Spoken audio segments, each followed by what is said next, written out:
ওদের school tuition ঝগড়া খুনসুটি করে দিন পেরিয়ে যাচ্ছিল। দেখতে দেখতে দুর্গাপুজো চলে এলো। আর দুর্গাপুজোর পর স্কুল খুললেই তো আমাদের অনির টেস্ট পরীক্ষা। তাই অনি পুজোর হই হুল্লোড় থেকে মন ছড়িয়ে পড়াশোনাতে মন দিয়েছে। তাই ও যাবে না পুজোর শপিং করতে। এদিকে অনু যখন শুনলো অনি যাবে না শপিং করতে, তখন ও বিশাল খুশি। অনু মনে মনে ভাবলো, যাক বাবা, শপিং গিয়ে টিকটিকির বকুনি খেতে হবে না। অনু ও দীপশিখা অনিদের পরিবার একসাথে শপিং করে প্রতি বছর, কিন্তু এই বছর অনি যাবে না। তাই অনু খুশি।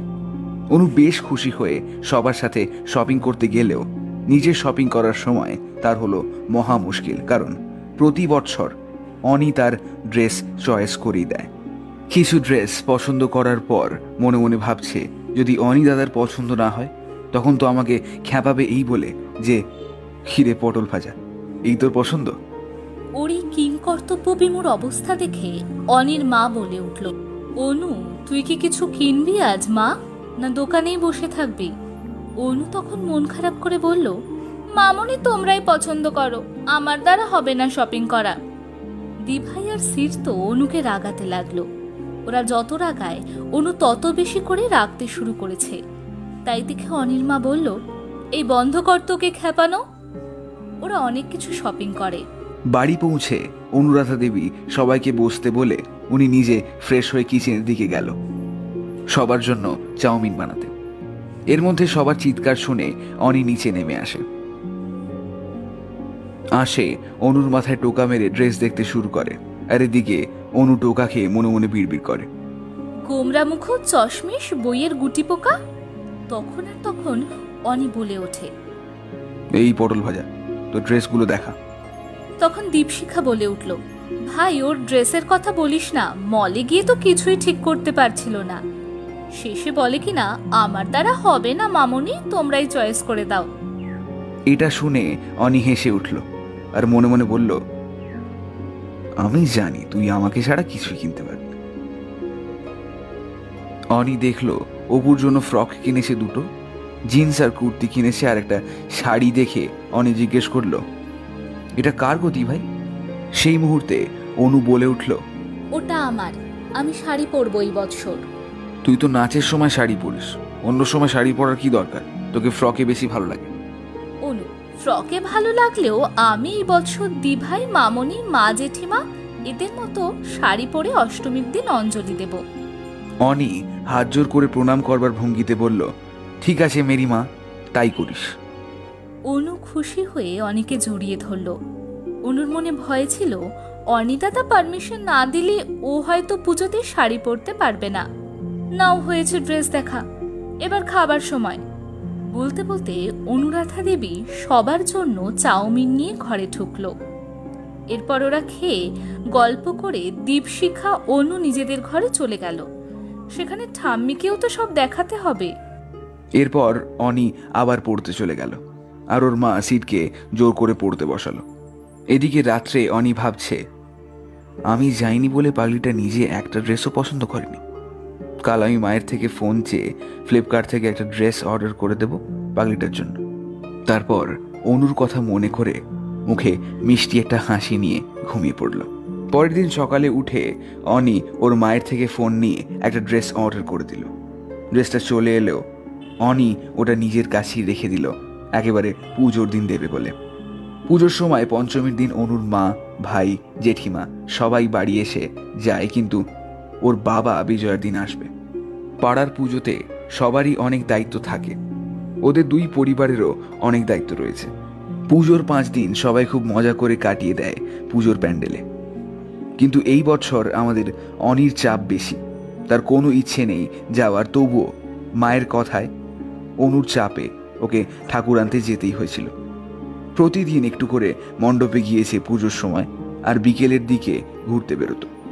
ষষ্ঠী সপ্তমী পেরিয়ে গেলেও অনি মহা অষ্টমীর দিন সকালে রেডি হয়ে নিয়েছে অঞ্জলি দেওয়ার জন্য আর তার অনুকে শাড়ি পরাতে দেখার জন্য। রেডি হয়ে অনি ওর ভাইকে নিয়ে অনুদের বাড়িতে ওদেরকে ডাকতে গিয়ে দেখে দিভাই অনু দুজনেই রেডি হয়ে নিচে নামছে।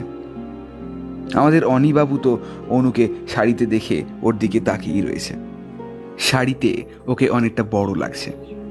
অনু একটা লাল সাদা কম্বিনেশনে থাকায় তাঁত পড়েছে। তার ঘাড় অবধি চুলগুলো খোলা, সঙ্গে কানে গোল্ডেনের ছোট ছোট ঝুমকো, আর ঠোঁটে হালকা লাল লিপস্টিক, কপালে ছোট লাল টিপ, আর হাতে সোনালি রঙের চুড়ি কয়েকটা। এতেই ওকে অপূর্ব লাগছে। অনুর দি ভাই দীপশিখাকেও খুব সুন্দর লাগছে। ওরা দুজনেই একই সেজেছে, কারণ অনু বলেছে ওর দি ভাই যেমন সাজবে অনু তেমনটাই সাজবে। ওরা অনিদের সামনে এলে অনির ধ্যান ভাঙে। সবাই মিলে একসঙ্গে মণ্ডপে গিয়ে অঞ্জলি দিয়ে কিছুক্ষণ আড্ডা দিয়ে বাড়ি চলে আসে। অষ্টমীর দিন ওরা দুই ফ্যামিলি মিলে প্রতিমা দেখতে যায় বাইরে। অনির ইচ্ছে যে ড্রেসটা অনি কিনেছে সেটা পরে অনুর প্রতিমা দেখতে যাবে, কিন্তু সমস্যা হলো যখন অনি অনুকে ড্রেসটা দিয়ে বলল, এটা পরে তুই আজ যাবি সবার সাথে। অনু অমনি বলে ওঠে, তুমি আজকে কেন দিচ্ছ? আমার তো আগের থেকে ড্রেস সিলেক্ট করা আছে, আমি ওটা পরেই যাব। আগে দিতে পারোনি? না, তুই এটা পরেই যাবি, ওটা অন্যদিন পরিস। অনু জেদ ধরে বলে, না আমি পরবো না। ঠিক আছে, তুই পড়িস না, রেখে গেলাম এখানে। তুই এটা না পড়ে গেলে আমি যাব না আজকে ঠাকুর দিতে সবার সাথে, যাবি তুই একাই। এই বলে অনি চলে গেল। অনি যাবার পর অনু ড্রেসটা খুলে দেখে। ড্রেসটা ওর ভালো লেগেছে, কিন্তু আগে দেয়নি বলে ওর রাগ হয়েছে। সবাই রেডি হচ্ছে বেরোবার জন্য। এদিকে আমাদের অনু বুঝতে পারছে না কি করবে। যদি না পড়ে তখন আবার টিকটিকিটা যাবে না, সেটা তো ওর ভালো লাগবে না।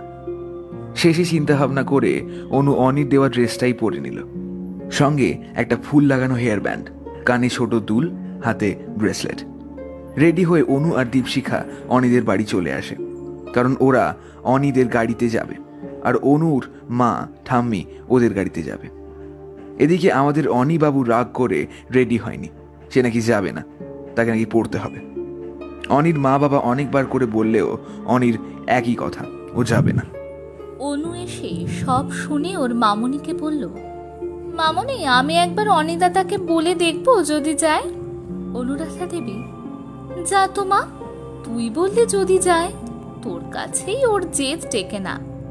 অনু মনে মনে ভাবছে আমি গেলেই আসবে, আমাকে বলতেও হবে না, কারণ আমি তো ওই ড্রেসটাই পরেছি।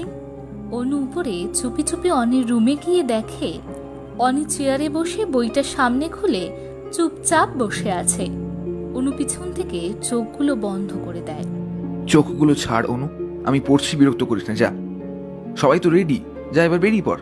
এখানে কি করছিস? অনু, যাবো তো, তোমাকে দেখাতে এলাম ড্রেসটাতে আমাকে কেমন লাগছে। অনি না দেখি বলে, খুব সুন্দর লাগছে। টিকটিকিদের বুঝি পিছনেও একজোড়া চোখ থাকে, বলে হাসতে শুরু করলো। এবার অনি পেছনে ঘুরে বকতে যাবে, কিন্তু অনুকে দেখেই ও অবাক। অনু তো ওর দেওয়া ড্রেসটাই পরেছে। এরপরও তুমি যাবে না আমাদের সাথে ঠাকুর দেখতে? অনি রাগ করে বলল, তুই তখন কেন বললি পরবি না ড্রেসটা? তুমি আগে দাওনি, তাই তখন আমার রাগ হয়েছিল, ওই জন্য বলেছিলাম। ছাড়ো, বাদ দাও, এবার চলো রেডি হও, দেরি হচ্ছে তো। আচ্ছা 10 মিনিট দাঁড়া, আমি রেডি হয়ে নিচ্ছি। ঠিক আছে, তুমি রেডি হও, আমি সবাইকে গিয়ে বলি তুমি যাবে, রেডি হচ্ছ। এই বলে অনু দৌড়ে চলে গেল। অনু গিয়ে নিচে সবাইকে একটু বসতে বলল, অনি দাদা রেডি হচ্ছে। অনুরাধা দেবী, আমি জানতাম তুই গেলেই অনি আসতে বাধ্য। অনির বাবা, তা যা বলেছ, অনির সব জেদ অনুর কাছে শেষ হয়ে যায়। কিছুক্ষণ পরে অনি নিচে এলে ওরা সবাই বেরিয়ে পড়ল। ওরা অনেক জায়গায় প্রতিমা দেখে রাত্রে বাইরে ডিনার করে বাড়ি আসে। নবমীর দিন ওদের পাড়ার পুজো মণ্ডপে অনুষ্ঠান হয়। প্রতি বৎসর অনু নাচ করে, অনি গান করে, কিন্তু একা একা। এই বৎসর অনুর দি ভাই ওদেরকে বলেছে অনু নাচ করবে, কিন্তু অনির গানে। এই প্রস্তাবে সবাই রাজি। অনু আর অনি কয়েকবার প্র্যাকটিসও করেছে। সন্ধ্যেতে অনুষ্ঠানের অ্যাঙ্কারিং করছে আমাদের দীপশিখা, তার সাথে প্রবোধ, ওদের পাড়ারই একটা ছেলে। প্রথমে বড়রা কয়েকজন মিলে উদ্বোধনী সঙ্গীত গাইলেন। এরপর কয়েকটা নাচ ও গান হওয়ার পর দীপশিখা অ্যানাউন্স করলো অনি ও অনুর নাম। অনির মা। অনু স্টেজে গিয়ে প্রণাম করে দাঁড়ালো। অনি পাশে মাইক্রোফোন নিয়ে গাইতে শুরু করলো, আলোকেরই ঝর্ণাধারায় ধুইয়ে দাও, আপনাকে এই লুকিয়ে রাখা ধুলায় ঢাকা ধুইয়ে দাও। অনির এই গানের সাথে অনু নাচতে শুরু করলো। নাচ শেষ হওয়ার পর সবাই হাততালি দিয়েই বুঝিয়ে দিল ওদের গান নাচ কতটা ভালো লেগেছে। এরপর প্রোগ্রাম শেষ করে যে যার বাড়ি চলে গেল। আজ বিজয়া দশমী, সবার মন খারাপ। মা আজ বিদায় নেবে। আবার 1 বছর অপেক্ষা করতে হবে এই দিনটার জন্য। দেখতে দেখতে বিসর্জনের সময় চলে এলো। সবাই মিলে বিসর্জন করে এসে যে যার বাড়ি চলে গেল। কাল অনুর মা ওরাও চলে যাবে কলকাতা। অনুর মা ওদের জন্য খুব একটা মন খারাপ করে না, কারণ ওর মামুনি ওকে খুব ভালোবাসে। ওর বেশি মন খারাপ করে ওর ভাইয়ের জন্য। ওর ভাইকে ও খুব ভালোবাসে। পরের দিন ওর মা ওরা চলে গেলে ওর মন খারাপ, তাই ও আর দীপশিখা অনিদের বাড়ি গেল। ওর মন খারাপ দেখে অনির মা, মন খারাপের কি আছে? আমি কি তোকে ভালোবাসি না? অনু, তুমি তো অনেক ভালোবাসো, কিন্তু ভাইয়ের জন্য মন খারাপ। আমি তো আছি তোমাকে জ্বালানোর জন্য অপুদি ভাই। অনু, এইভাবেই ওদের লক্ষ্মী পুজো, দীপাবলি পেরিয়ে গেল। আর অনির পরীক্ষা আর 5 দিন পরে। তো কেমন লাগলো তোমাদের এই গল্পটি? আশা করি ভালো লেগেছে। যদি ভালো লেগে থাকে তাহলে অবশ্যই চ্যানেলটিকে সাবস্ক্রাইব করো এবং পাশে থাকা বেল আইকনটিকে প্রেস করে দিও এবং নোটিফিকেশন অল করে রেখো। যেভাবে তোমরা সাপোর্ট করছো এই ভিডিওটিকে, এই গল্পটিকে, খুব ভালো লাগছে। এবং আরও এপিসোড আছে, সেগুলো আসবে। তো চলো নেক্সট ভিডিওতে দেখা হচ্ছে। ভালো থেকো, সুস্থ থেকো, বাই।